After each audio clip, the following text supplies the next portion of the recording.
আসসালামু আলাইকুম। আশা করি আপনারা ভালো আছেন, আমিও ভালো আছি আপনাদের দোয়া। আজকে একটা ভিডিও নিয়ে চলে আসলাম। বলছে আজকে ভিডিও রয়েছে পেঁয়াজ পাতা নতুন আলু দিয়া। অবশ্যই কি সিস্টেমে বাজিটা করবো, কি সিস্টেমে না করবো, অবশ্যই পুরো ভিডিও দেখতে থাকুন, সাথে তখন ভালো লাগলে লাইক শেয়ার কমেন্ট সাবস্ক্রাইব করে দিবেন। তাহলে চলেন আয়োজনটা করে নিই। তারপরে আগে ওই তেলটা দিয়ে দিছি, তারপর একটা বসা দিছিলাম, আগে তেলটা পুড়ে গেছে, পেঁয়াজটা কাঁচা শুধুমাত্র একটা ভিডিও নিয়ে চলে আসলাম। শীতকালে দিন অনেক বেশি করে সবজি সবজি উঠছে। অবশ্যই ভিডিও না দিলে তো নইব, নতুন আলু নতুন সবজি। এখানে দিয়ে দিব 1 চামচ হলুদ, 1 চামচ ধনিয়া, স্বাদ মতন লবণ দিয়ে ভালো করে এটা কষিয়ে নিব। মশলাটা ভাজা হয়ে গেছে, মশলা কষা নিয়ে গেছে। আর এই যে নতুন আলু, তারপরে পেঁয়াজের ডুগা দিয়ে আজকে ভাজিটা দিয়ে দিব।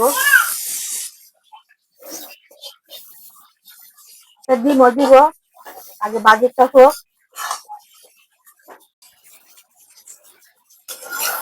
তা ভাজিটা হয়ে গেছে বলতে আগে হয় নাই, মানে পেঁয়াজ পাতা নতুন আলু দিয়া ভাজিটা। আর দেখেন তেলের মেঘে খুবই আমি লাগতে লাগতে মচমচে করছি তেলের মেঘে। তখন দিয়ে দিব একটা ডিম ভাঙ্গা।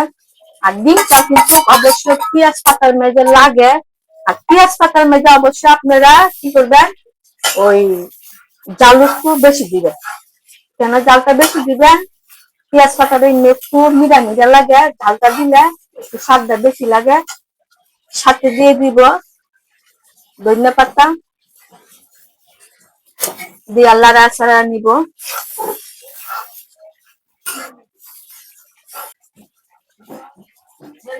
আমার নতুন আলু দিয়ে পেঁয়াজ পাতার ভাজিটা হয়ে গেছে। দেখেন কত সুন্দর কালার হয়েছে, মাশাআল্লাহ। আমি তো তেলের মধ্যে দিয়ে মচমচে করতে আমি কোনো পানি টানি কিছুই দিই নাই।